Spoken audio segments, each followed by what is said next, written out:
Part 3 of your data handling chapter. In this chapter, we are going to discuss the relational operators. The use of the relational operator is that you can compare the value. So, as you can see here, relational refers to a relationship, the value that can have with one another. The relational operator can find out the different operand. Operand का मतलब होता है data. तो we have the 6 relational operator जो comparison के लिए use होंगे. What we have less than or equal to, greater than equal to, and not equal to. Whenever you are writing the not equal to sign, it will be like this. Exclamatory sign is called not equal to. Not equal to. This is the actual sign of that. Then we have here example how to use all these relational operators. As you can see here, we have a equal to 3, b equal to 13, and p is a variable which contains float value, decimal value 3.0. Then we have C, which contain character value D and E. All these three are variables C, D, E are the character variable. Then we have F, G, H, J, K. All are the string variable because these are the more than one character. तो ये string variable है और जो ऊपर वाले हैं वो आपके character variables हैं. Then we have L, M, N. ये आपकी list है. ओ पी क्यू ये आपकी टपल है. सो इन दिस एग्जाम्पल ये इस तरह से इन्होंने रिलेशनल ऑपरेटर के लिए एग्जाम्पल लिया है. So maybe in the next slide there will be a question here. What the outcome will come if we will do A less than B. It is mention here true. So we need to check it कि जो ए है वो B से less है या नहीं less है. तो ए की वैल्यू 3 है और बी की वैल्यू 13 है. ए की वैल्यू 3 है, बी की वैल्यू 13 है. डेफिनेटली ए जो है वो बी से लेस देन है. 3 less than 13. So I am going to write here 3 less than 13. Definitely क्या आएगा? ट्रू आएगा. ट्रू मतलब पूरा ट्रू ये शो करेगा आपको. Then we have the next question here C less than D. So all are the comparison things. So let me compare C with D. So we will go to the previous slide. C is here N and D is here G. अब ये कैसे पता चलेगा कौन greater है कौन smaller है? In case of alphabet I want to tell you one thing about the character. All the character have a ASCII code. ASCII code is called American standard code. ये जो कोड होता है ये unique होता है जिसमें whenever you are typing anything from the keyboard automatically जो ये कोड होता है ये ऑटोमेटिकली जनरेट होगा और फिर ये मशीन कोड में सेव हो जाता है. तो ये कोड क्या है आपका? कैपिटल ए का कोड होता है 65, कैपिटल बी का कोड होता है 66. तो late me right here capital A का कोड होगा 65. ऐसे करके अगर मैं जेड की बात करूं तो उसका कोड क्या होगा? 90. अब अगर स्मॉल लेटर की बात करूं तो स्मॉल लेटर का कोड अलग होता है. 91 से लेके 96 तक 91 से लेके 96 तक आपके स्पेशल कैरेक्टर के कोड होते हैं जैसे dollar, question mark, at the rate. Small A का होता है 97. स्मॉल ए का कोड क्या होता है? 97. तो यहाँ हम कंपेयर कर रहे हैं किसको? सी को डी के साथ कंपेयर कर रहे हैं. सी के अंदर एन लिखा हुआ है और डी के अंदर आपका जी लिखा हुआ है. अगर आप कोड की बात करूँ तो कौन सा अल्फ़ाबेट पहले आएगा? A B C D E F G. G पहले आएगा. सपोज जी का कोड है आपका, जी का कोड क्या होगा? A B C D E F G. D का कोड होगा 97, 98, 99, 100, 101, 102, 103. तो जो आपका जी है उसका कोड है 103. डेफिनेटली जो एन का कोड होगा वो ज़्यादा होगा. मान के चलो 115 है. तो इसके अकॉर्डिंग जो है आपका जो सी है, सी वेरिएबल कंटेनिंग है एन. सी वेरिएबल क्या कंटेन कर रहा है? एन. जिसका ASCII कोड जी से ग्रेटर है. तो डेफिनेटली अगर आप सी को डी से कंपेयर करोगे, ग्रेटर कंपेयर करोगे तो ट्रू आएगा और अगर लेस कंपेयर करेंगे तो फॉल्स आएगा. तो चेक करते हैं what we are doing. We are comparison here. Comparison क्या है? C less than D. Now we will go to the previous slide. C जो है वो डी से स्मॉलर है. बट सी जो है वो एन है, तो डेफिनेटली सी जो है वो डी से ग्रेटर है। लेस देन का तो आंसर क्या आएगा, फॉल्स आएगा, और ग्रेटर का आंसर क्या आएगा, ट्रू आएगा। तो अभी फिलहाल जो आंसर आएगा वो आपका फॉल्स आएगा, बिकॉज एन की आस्काई वैल्यू जी से ग्रेटर है और एन जो है वो सी में कंटेन करता है। तो हमेशा ध्यान रखिए अल्फ़ाबेट्स का कंपैरिजन उसके कोड पे होता है। कोड कैसे आया मैंने आपको बताया, अगर कैपिटल ए है और स्मॉल ए है, अगर मैं दोनों की बात करूं कैपिटल ए और स्मॉल ए दोनों अलग अलग है, और कौन ग्रेटर है, small A is greater than capital A, ये आपको ध्यान रखना है। तो आप ये नोट डाउन भी कर सकते हैं। If you want to take the screenshot you can take the screenshot also. So I hope it is clear how we will compare a character.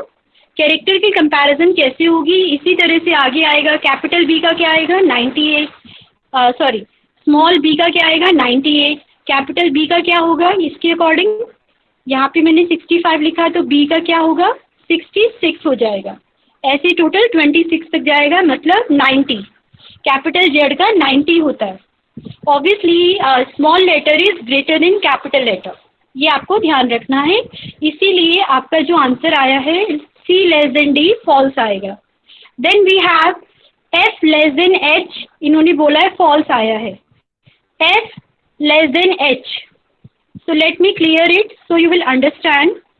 F less than H का answer false आया है। F के अंदर क्या लिखा हुआ है, F के अंदर गॉड लिखा हुआ है और H के अंदर भी गॉड लिखा हुआ है, दोनों में सेम वैल्यू है। F और H और H में सेम वैल्यू है तो डेफिनेटली फॉल्स आएगा, क्योंकि F में भी स्मॉल लेटर में लिखा हुआ है और H में भी, तो ट्रू तो हो ही नहीं सकता, दोनों इक्वल है। क्योंकि अगर आप इक्वल की बात करें, जैसे नेक्स्ट लाइन में दिया है F और H both are equal, yes दोनों इक्वल है, क्योंकि दोनों के अंदर क्या लिखा हुआ है, यू कैन चेक, दोनों के अंदर क्या लिखा हुआ है, यहाँ पे ये देखो, यहाँ पे ये गॉड लिखा हुआ है और यहाँ पे ये गॉड है, तो दोनों में सेम लिखा हुआ है स्मॉल लेटर में।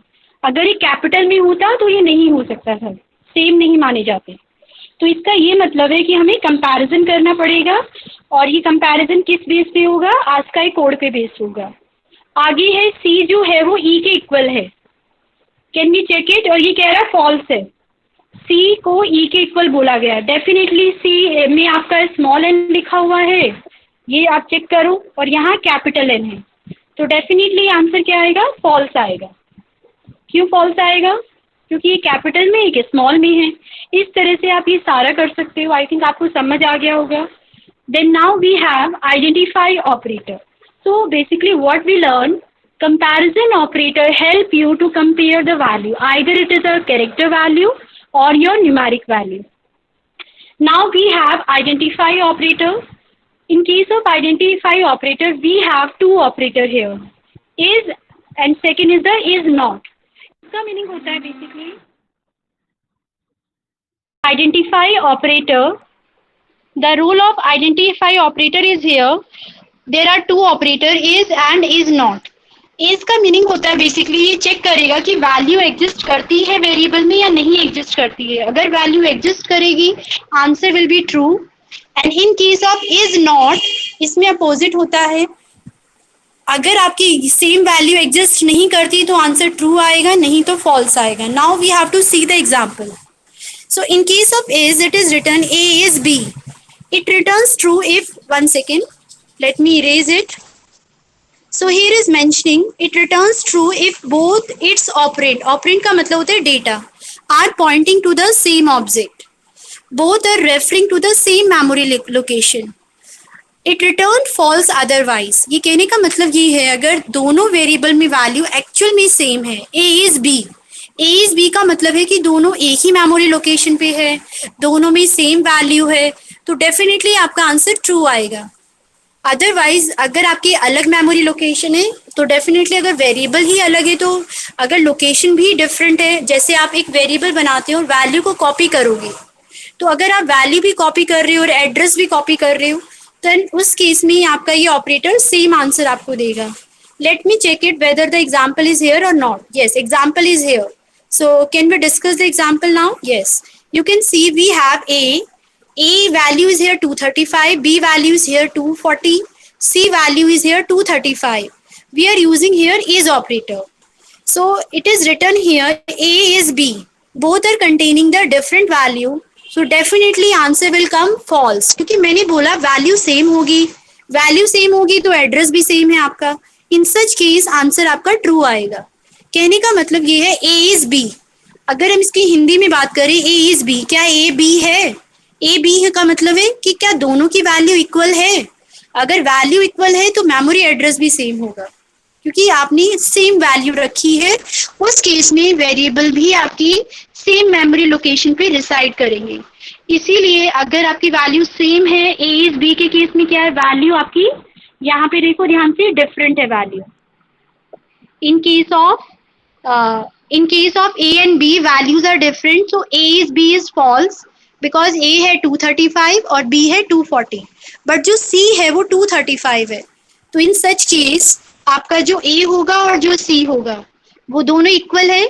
इक्वल होने का मतलब है आपका आंसर ट्रू आएगा. अब बात करते हैं मेमोरी एड्रेस के बारे में.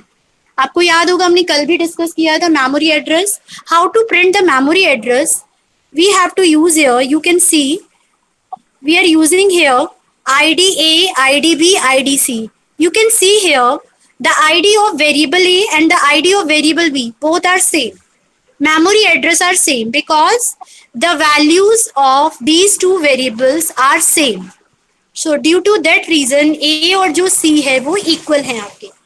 तो ये काम किसका होता है चेक करना, इज ऑपरेटर का होता है. इज ऑपरेटर बेसिकली आपके मेमोरी एड्रेस को चेक करता है. अगर मेमोरी एड्रेस इक्वल होता है तो आंसर ट्रू आएगा, और मेमोरी एड्रेस इक्वल तभी होता है जब वैल्यू इक्वल हो. तो इन केस ऑफ इज ऐसा होता है, और इन केस ऑफ इज नॉट क्या होगा, अपोजिट होगा. अपोजिट मतलब अगर वैल्यू सेम है तो आंसर आएगा ट्रू, वैल्यू अगर डिफरेंट है तो आंसर आपका फॉल्स आएगा. So now we can see here another example. So we will understand about the use of is not. I think example is not given here, so we can go previous and we can see it once again. A is not B.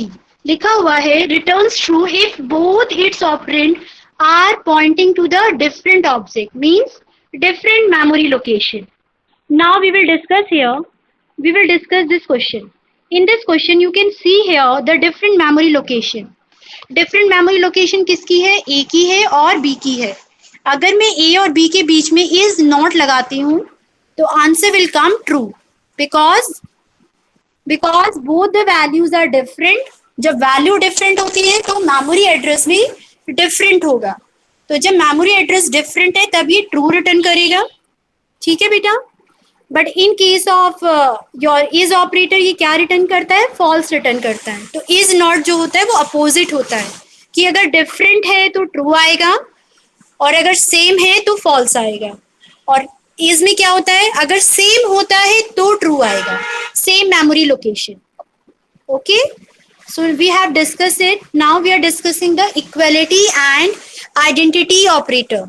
Now what is the use of equality. Equality का मतलब होता है ए जो variable आप ले रहे हो, B variable, क्या वो दोनों इक्वल है. आइडेंटिटी के लिए आपके पास ये दो ऑपरेटर आपके सामने रखे गए हैं जो हमने अभी पढ़े थे. एक हमने अभी इज पढ़ा, याद होगा आपको, अभी जो जस्ट बताया मैंने is operator.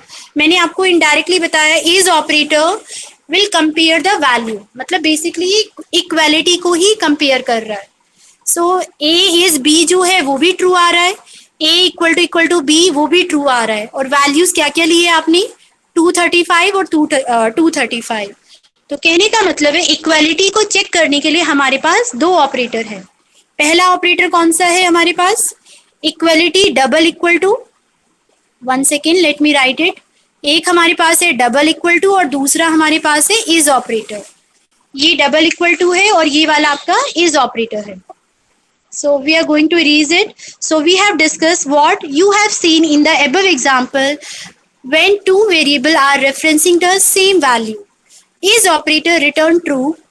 When is operator return true for both the variable, it means we are using the equality operator. Definitely.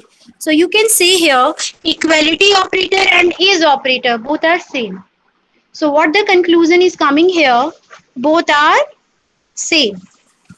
So if you want to compare two values, either you may use your is operator or you can use the equality operator. Both working is completely same. Now you can see here is not and not equal to both are same.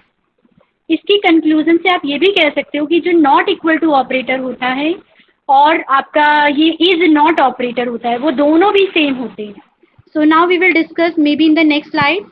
Let me check it. It's not given there, but we will discuss further. Then we have logical OR operator. In case of the OR operator combine the two expression which makes it operand. The OR operator works in two ways: expression, relational and relational expression as operand. Number two, numbers or string or list as a operand.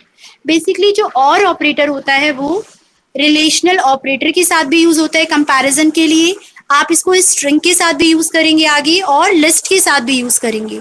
So now we are discussing with the condition. Or operator का काम क्या होता है? It is written in the red colour. Or operator evaluates true if either its relational operand evaluate the true, otherwise it return the false. कहने का मतलब ये है we will take the two condition. Or operator के लिए हमें दो condition लेनी होती है. कंडीशंस के रोल क्या होते हैं? या तो फर्स्ट कंडीशन ट्रू होगी या फर्स्ट कंडीशन फॉल्स होगी या सेकंड कंडीशन फॉल्स होगी. तो इस बेस पे ये पॉसिबिलिटी बनती है. और ऑपरेटर का काम क्या होता है? और means any one. If any one condition लिखा हुआ है ना, if any one condition is true, then answer will be true. Any one. So now I will see the thing is here. I will show you what I want to tell. Basically कहने का मतलब ये है कि कोई एक condition या तो फिर आपकी ये वाली कंडीशन ट्रू हो. कोई एक कंडीशन अगर ट्रू होती है, जैसे सेकेंड लाइन में ये कंडीशन ट्रू है, एनी वन, तो आपका आंसर हमेशा ट्रू आएगा. अदरवाइज रेस्ट केस में आंसर आपका अगर दोनों ही ट्रू है तो वेल एंड गुड. तो क्या कंडीशंस बनती है? कंडीशंस ये बनती है अगर पहली कंडीशन ट्रू है दूसरी कंडीशन फॉल्स है तो और के केस में आपका आंसर हमेशा ट्रू आएगा. क्यों आएगा? क्योंकि और का मतलब है आपका कोई एक का ट्रू होना नेसेसरी है. तो अगर फर्स्ट कंडीशन ट्रू है तो भी ट्रू आएगा, अगर सेकंड कंडीशन ट्रू है तो भी आंसर ट्रू आएगा. बात करते हैं अगर दोनों ही ट्रू हो तो क्या होगा? अगर दोनों ट्रू हो तब भी आंसर ट्रू आएगा. तो फॉल्स कब आएगा? फॉल्स तब आएगा जब दोनों ही फॉल्स हो. और ये आपका एग्जाम्पल कहाँ गिवन है? Late me show you. See this example. अगर दोनों कंडीशन फॉल्स हो रही है तो आपका जो आंसर आएगा वो फॉल्स आएगा. ये एक्स और वाई है क्या? ये कंडीशन है. एक्स मतलब फर्स्ट कंडीशन, वाई मतलब second condition. Rest of the case में आप ध्यान से देखिए आपका जो आंसर आया है वो ट्रू आया है. लेकिन यहाँ पे एक मेजर मिस्टेक है. वो मिस्टेक है यहाँ पे ये वाली. Let me show you where is the mistake. Mistake is here that this is the complete mistake. इसके बजाय यहाँ पे ये होना चाहिए था क्या होना चाहिए था? ट्रू और ट्रू. अगर दोनों ट्रू होते हैं तो आंसर आपका ट्रू आएगा क्योंकि सारी पॉसिबिलिटी हो गई.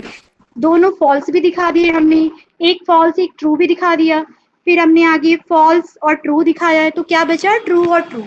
तो ट्रू और ट्रू के केस में भी आंसर ट्रू आएगा. बस एक केस ऐसा है आपका जब आपका आंसर फॉल्स आएगा. वो केस क्या है? कि जब दोनों फॉल्स है. और का मतलब होता है और मतलब अगर सारे फॉल्स हैं तो डेफिनेटली आंसर फॉल्स ही आना है. किसी एक का ट्रू होना नेसेसरी होता है अगर आपको आंसर ट्रू चाहिए. Now we will go to the next slide. You can see here the example. Like we have written here 4 equal to 4, 5 equal to 8. अब 4 इक्वल टू 4 की बात करें तो आपको पता है इसका आंसर क्या आना है. अगर आप 4 इक्वल टू 4 की बात करें, फर्स्ट वाला जो है वो ट्रू है और 5 इक्वल टू 8 ये फॉल्स है. तो पहली कंडीशन ट्रू है, दूसरी फॉल्स है. तो और केस क्या करेगा? आपका जो आंसर आएगा वो ट्रू आएगा. क्यों? क्योंकि कोई एक अगर ट्रू है तो आंसर ट्रू आना है. Because the first expression is true. तो ये इसका कंक्लूजन हो गया. Second question, second example. 5 greater than 8, 5 greater then 2. 5 जो है वो 8 से छोटा होता है तो फॉल्स है. सेकेंड कंडीशन क्या है? 5 ग्रेटर देन 2. 5 ग्रेटर देन 2 है, ये कंडीशन आपकी ट्रू है। तो अगर एक फॉल्स होती है बेटा 5 ग्रेटर देन 2, ये जो कंडीशन है डेफिनेटली 5 जो है वो ट्रू है। ये आपने यहाँ गलत लिखा हुआ है, 5 जो है वो आपका ट्रू आएगा। ठीक है, सो अगर 5 ग्रेटर देन 2 है तो ये आपका ट्रू आ रहा है, और 5 ग्रेटर देन 8 है ये आपका फॉल्स आ रहा है। तो अगर फॉल्स को आप ट्रू से कंपेयर करोगे तो क्या आंसर आएगा? डेफिनेटली ट्रू आएगा। तो ये जो रिजल्ट है ये भी गलत दिया हुआ है, यहाँ पे आपको ट्रू लिखना है, इसीलिए मैंने इसको सही कर दिया है। You can take the screenshot also. So आपको ये ध्यान रखना है, कंडीशन अगर एक कंडीशन ट्रू हो जाती है तो आंसर ट्रू हो जाएगा। Now second case is written here, number string list as a operand. ये लिखा हुआ है when an operator uses as a string और list then operator perform the following principle. ये उसका प्रिंसिपल दिया गया है कि अगर एक स्ट्रिंग होती है या एक कैरेक्टर होती है तो क्या होगा, लेकिन this thing we will discuss the further, not right now. Then we have this example is also given. Today this much is only possible. Thank you students. Beta, this is the part 4 of your data handling chapter, logical operators. We have to start. So in case of logical operator we have and operator, or operator, or third is the not operator. First we will discuss about the or operator. Basically, OR operator is used to compare two values, two conditions at a time. दो conditions को जब हम compare करते हैं, we are using OR operator. अब comparison जो होगा, if one condition is true, if any one condition is true, then answer will be true. ये हमेशा ध्यान रखना है कि अगर कोई भी एक condition true होगी, तो answer आपका true ही आएगा, और बाकी हर केस में आपका जो आंसर आएगा वो फॉल्स आएगा। You can see the table, let me highlight the table for you. In this table you can सी अगर दोनों कंडीशन फॉल्स है तो आपका जो आंसर है डेफिनेटली फॉल्स आएगा। मैंने क्या बताया, एक कंडीशन का ट्रू होना नेसेसरी है। तो ट्रू होने का मतलब है कि यहाँ पे आप देख रहे हैं सेकेंड केस में y जो है वो आपका ट्रू है, तो इट मीन्स आपका जो आंसर आएगा वो ट्रू आएगा। बट यहाँ पे ये वाली mistake I forget to correct it. In this mistake what is this, अगर दोनों फॉल्स होते हैं तो डेफिनेटली ऊपर हमने दिया ही है फॉल्स आता है, लेकिन अगर सपोज दोनों ट्रू हैं, ये तो और अच्छी बात है, दोनों ट्रू है, मैंने क्या बोला, कोई एक ट्रू होना चाहिए। तो अगर दोनों ट्रू है कंडीशन तो आंसर आपका ट्रू आएगा। ठीक है, फॉल्स है या ट्रू है लास्ट केस, तो आंसर आपका ट्रू आएगा। ये थर्ड लाइन रॉन्ग है, उसकी जगह पे आएगा true, true equal to true. तो again I am reading out the topic. तो आपको ये समझ आया कि जो और ऑपरेटर होता है वो बेसिकली दो कंडीशन को टेस्ट करने के लिए यूज होगा, और अगर एक कंडीशन ट्रू है तो आंसर ट्रू आएगा। अब ये जो कंपैरिजन होता है ये अलग अलग वैल्यूज पे होता है। तो here is return there are two methods. Number 1 relational expression के साथ इसको यूज करना है, नंबर 2 नंबर्स और स्ट्रिंग और लिस्ट, इनके साथ आप यूज कर सकते हो। तो अभी जो हमने पढ़ा है we are talking about the relational operator like A greater than B, A greater than C. ये जो कंडीशन है इनके लिए ये यहाँ पे देख रहे हो आप, ये कंडीशन भी गिवन है like P greater than Q, J not equal to K. In such case आपका क्या होगा, आपका जो आंसर आएगा या तो ट्रू आएगा या फॉल्स आएगा। ठीक है, then we have the next slide to show you the example like 4 I have correct this slide. 4 equal to 4 or 5 equal to 8. According to this, first expression is true. 4 जो है वो 4 के equal है, तो first condition is true. But 5 equal to 8. This condition is false. तो first condition true है, second false है. So what the result will come? Result will come here true. ये highlighted भी किया है, first condition का result क्या आएगा, true आएगा, because अगर एक भी कंडीशन ट्रू है तो answer will be true. In second case we have 5 greater than 8 जो फॉल्स है, 5 8 से ग्रेटर नहीं होता, 2 ग्रेटर देन 5 ये भी फॉल्स है। तो इस केस में आपका जो आंसर आएगा, दोनों ही कंडीशन फॉल्स है तो आंसर क्या आएगा, फॉल्स। तो डेफिनेटली होता यही है कि एक कंडीशन अगर ट्रू होगी answer will be true, otherwise in every cases answer will be false. Or का मतलब ही होता है कोई एक condition, any one of, not the both condition. Both condition कब आएगी? When we will talk about the and operator. In case of and operator, if both the condition will be true, then answer will be true, otherwise false.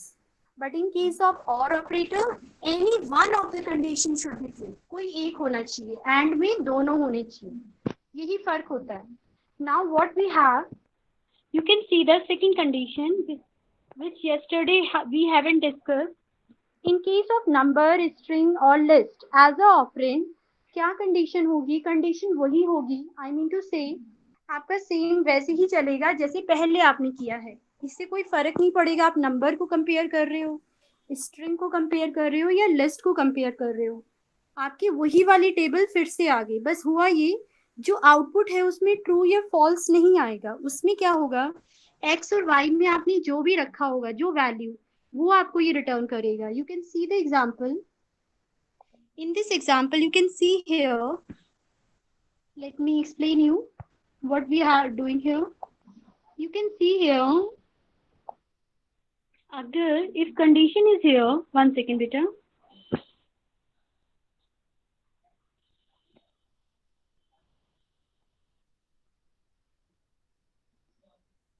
So you can see here, if first condition false है, second condition false है, आपको पता है ये क्या होता है, false आता है. बट इन्होंने y लिखा हुआ है. y का मतलब ही क्या है, ये है y. y क्या आएगा, यानी कि false आएगा. तो डायरेक्टली क्या होता है कि वो वैल्यू शो करने लगता है. यही यहाँ पे मेंशन किया गया है. इन एन एक्सप्रेशन x और y, if first operand is false, then second operand y as a result, otherwise return x. कहने का मतलब ये है, अगर फर्स्ट टाइम पे ही कंडीशन फॉल्स होती है तो वो सेकंड को रिटर्न करेगा. सेकंड मतलब y को रिटर्न करेगा. अब अगर इसका उल्टा होता है, उल्टा मतलब अगर सेकंड कंडीशन फॉल्स होती है, अगर y वाला फॉल्स होगा तो ये x वेरिएबल को रिटर्न करेगा. Now you can see the example here. Let me erase it. You can see here, in first case, this is false. You can see here, this is the first one which we have done. Now let me open the next. तो अब हम इसके बारे में discussion कर रहे थे. So now you can see, अगर आपकी फर्स्ट कंडीशन फॉल्स है तो आपका जो रिजल्ट है वो y आएगा, क्योंकि फॉल्स का मतलब है जहां पे दूसरी वैल्यू है. अगर फर्स्ट केस में आपको फॉल्स मिल जाएगा तो वो सेकंड केस को रिटर्न करेगा. डेफिनेटली एक तरह से दोनों ही फॉल्स है. फॉल्स होने का मतलब क्या है, आपको ये y की वैल्यू रिटर्न करके देगा. देन वी हैव, अगर सपोज करिए सेकंड कंडीशन ट्रू है, यहाँ पे देखो, then again we have the same situation. Same situation ये है कि अगर फर्स्ट कंडीशन फिर से फॉल्स है, फिर से ये आपको y रिटर्न करके दे रहा है. y का मतलब है जो इसकी वैल्यू है एक्चुअल में, लेकिन यहाँ पे ये वेरिएबल को इंडिकेट करता है. बस ये डिफरेंस है. पहले में क्या आता था, पहले में आपका आंसर ये आपको सेम शो करेगा, फॉल्स और ट्रू. पहले ये नहीं आता था ये x की वैल्यू है या y की वैल्यू है. तो इस केस में आपको क्लियर हो जाएगा. देन वी हैव ट्रू और फॉल्स. तो डेफिनेटली जो ट्रू वाला पोर्शन है उसी को लेगा, क्योंकि ट्रू फॉल्स का मतलब क्या होता है, आंसर आपका ट्रू आना है. तो ट्रू कहाँ पे लिखा हुआ है, एक्स पे लिखा हुआ है, तो ये एक्स को रिटर्न करेगा. और अगर दोनों ट्रू हो जाते हैं, देखो अगर फर्स्ट केस में आंसर ट्रू आता है तो वो डेफिनेटली उस केस में क्या करेगा, वो एक्स को ही रिटर्न कर देगा. फर्स्ट केस में अगर फॉल्स आ जाएगा तो आपको ये वाई की वैल्यू रिटर्न कर देगा. तो ये ऊपर भी मेंशन किया गया है कि अगर एक्सप्रेशन में फर्स्ट ऑपरेंड फॉल्स है तो वो सेकंड को रिटर्न करेगा, अदरवाइज वो एक्स को रिटर्न करेगा. तो फर्स्ट वाली अगर फॉल्स थी तो क्या किया उसने, वाई को रिटर्न कर दिया.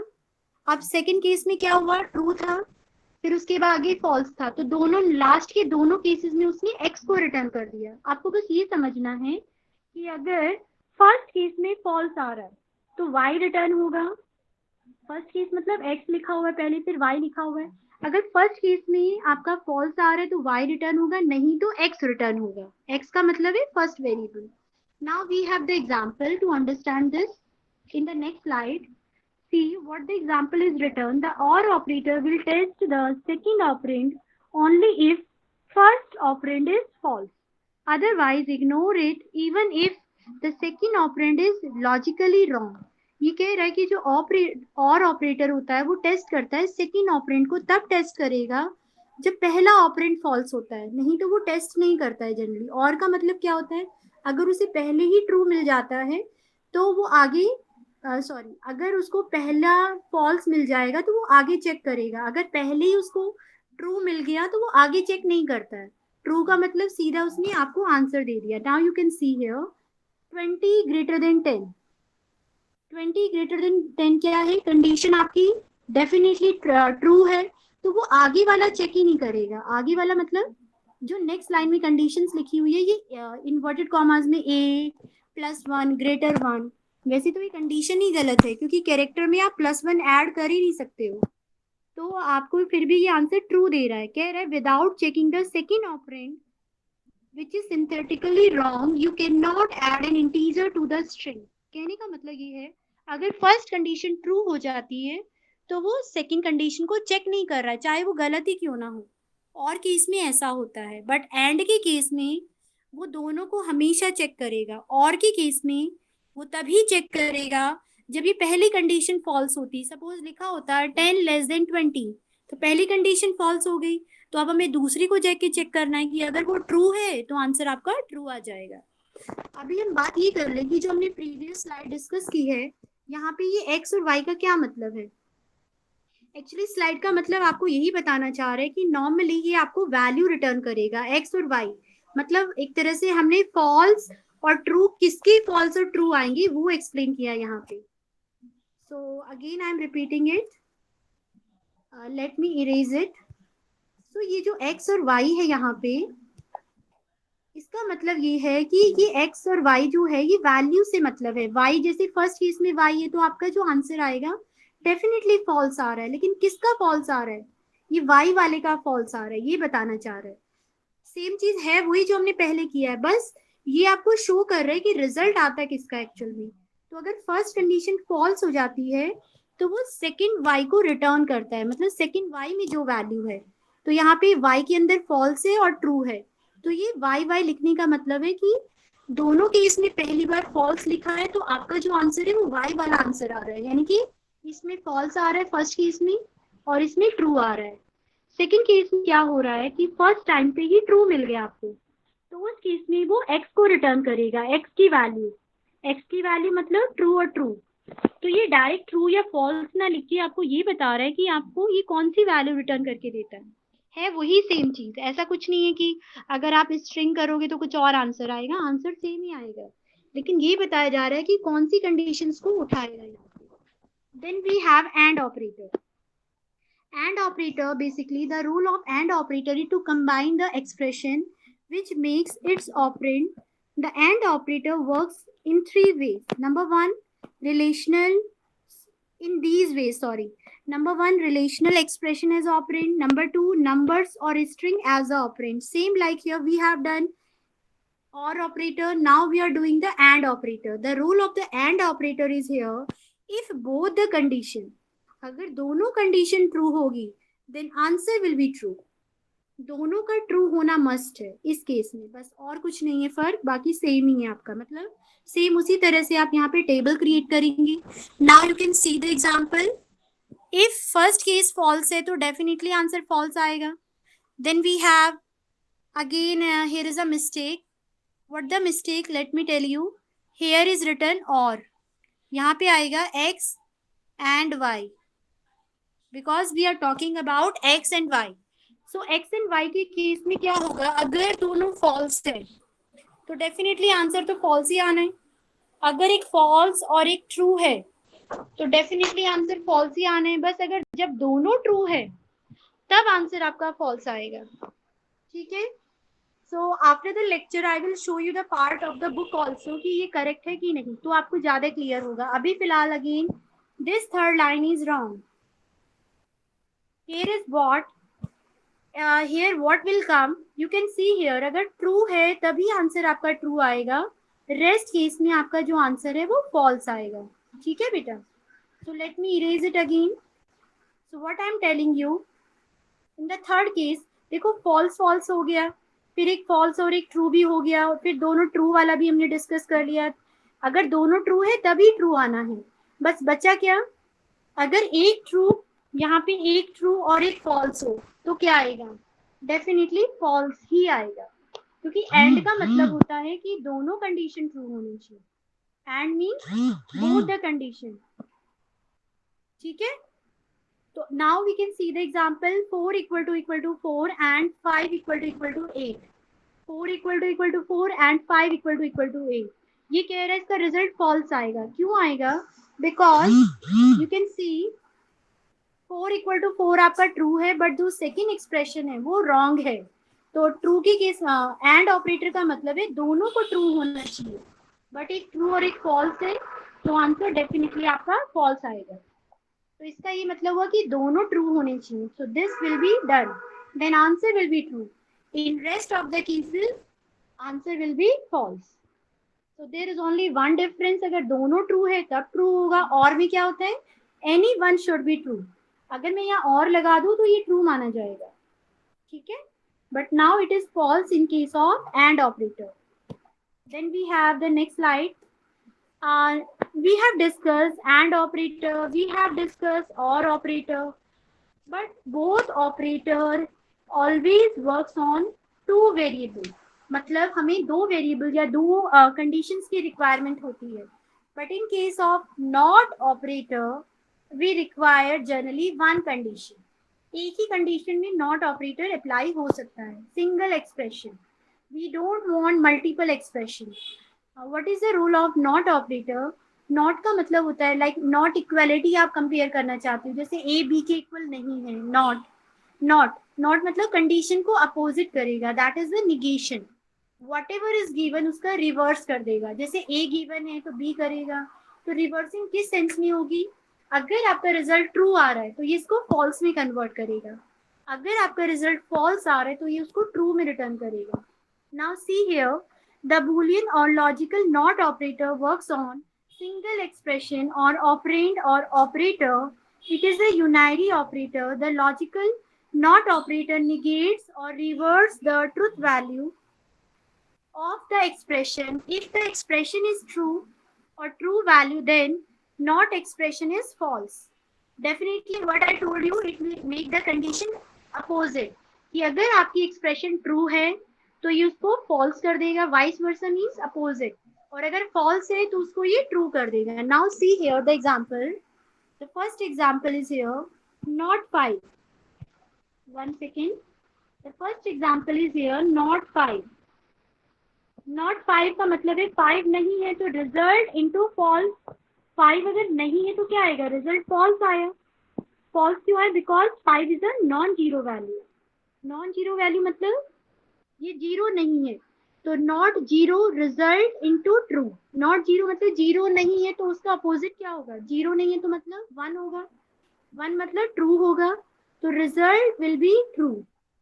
5 नहीं है तो रिजल्ट फॉल्स क्या होगा। देखो हमेशा ध्यान रखना बेटा, अगर आप कहीं पे 1 लिखते हो, 1 का मतलब ट्रू होता है और जीरो का मीनिंग होता है फॉल्स। तो नॉट जीरो का मतलब अपोजिट क्या होगा, नॉट जीरो मीन्स फॉल्स की हम बात कर रहे हैं, फॉल्स नहीं है तो क्या होगा, उल्टा अपोजिट हो जाएगा ट्रू। तो सेकंड केस में आपका आंसर ट्रू आ रहा है। अब नॉट 5, नॉट 5 का मतलब है non zero value. Non zero मतलब ये 1 नहीं है वैल्यू, तो what does it mean?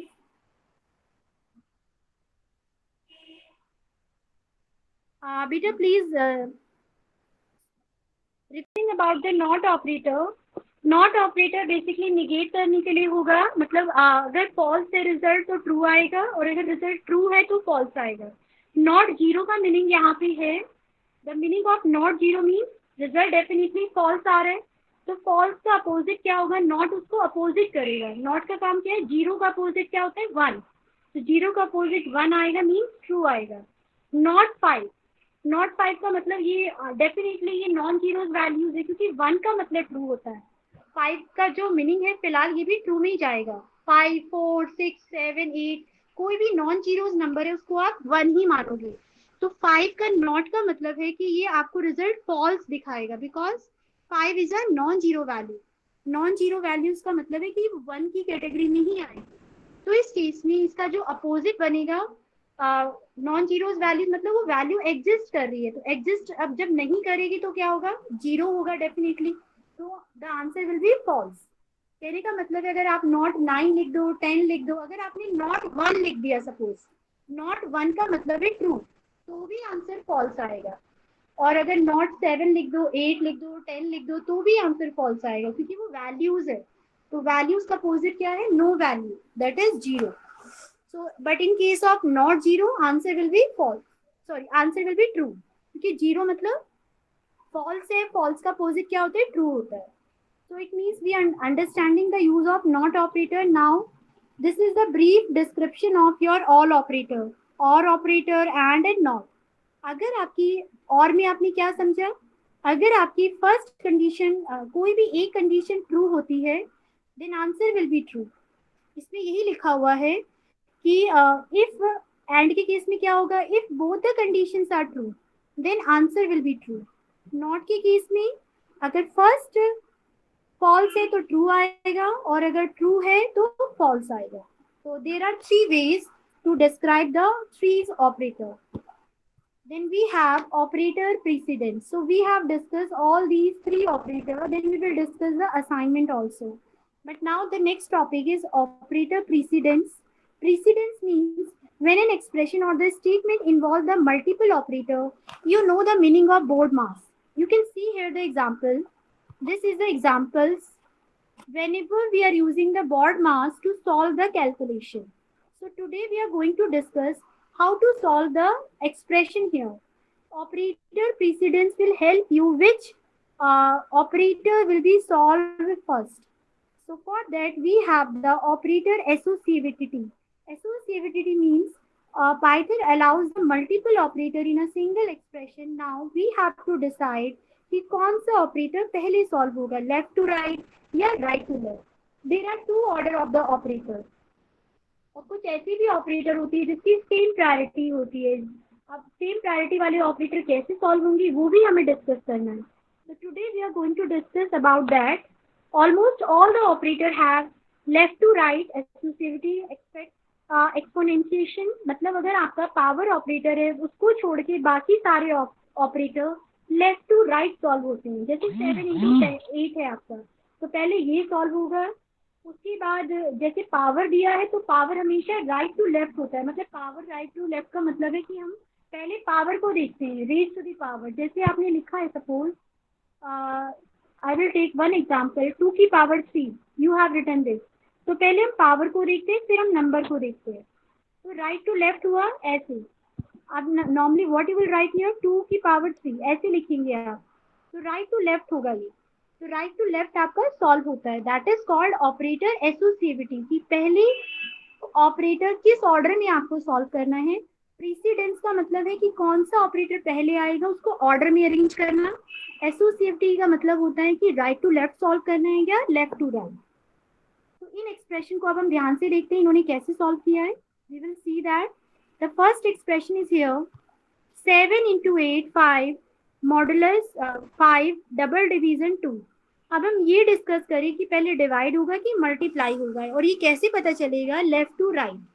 Left to right में हमें ये सब डिसाइड करना होगा, और ये हमें चेक करना होगा 5.0 कैसे आया। तो first of all as you know according to the BODMAS, पहले हम मल्टीप्लाई करते हैं देन हम डिवाइड करते हैं। तो हम मल्टीप्लाई कर देते हैं, 7 into 8 कितना आएगा, 56। फिर हम सिंगल डिवीजन लगाते हैं, फिर हम डबल डिवीजन लगाते हैं। अब हम सिंगल डिवीजन की बात करें तो डेफिनेटली आंसर पॉइंट में आएगा। तो अगर आप पॉइंट की बात करें तो आपको कैलकुलेट करना होगा पॉइंट में कितना आंसर आएगा। That will be 5 1, then it will be let me calculate it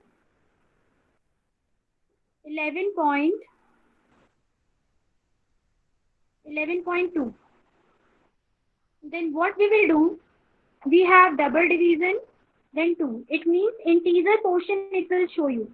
So let me divide it again, 2 5 is 10, it will be 5, then it will come 5.6, but it will show you only 5. Our answer is coming 5.6. But as you know, double division will show only the integer portion. Again, I am doing first we will multiply 7 into 8, 56. Then we will divide it by 5. Then it is coming 11.2. Then double division is given. So we will show you the integer portion here. So answer is 5.6, but integer portion is 5. So it will show you only 5 here. So we have done such a way. So answer is coming 5. तो भाई हमने ये देखा हमने किस order में solve किया है, तो वो आपका जिस ऑर्डर में किया है that is the operator precedence, कि किस ऑपरेटर को आप पहले लेंगे, दैट इज कॉल्ड ऑर्डर। एसोसिएटी का मतलब है आपने लेफ्ट टू राइट सॉल्व किया है, राइट टू लेफ्ट सॉल्व किया है। जनरली सारे ऑपरेटर लेफ्ट टू राइट होते हैं। नाउ यू कैन, और एक चीज का और ध्यान रखना है, जो ब्रैकेट वाले ऑपरेटर होते हैं वो पहले सॉल्व होते हैं। ब्रैकेट में जो भी डेटा वेरिएबल होंगे, जो आपके ऑपरेटर होंगे, उसको पहले सॉल्व किया जाता है। Then what we have in the next slide, you can see another example.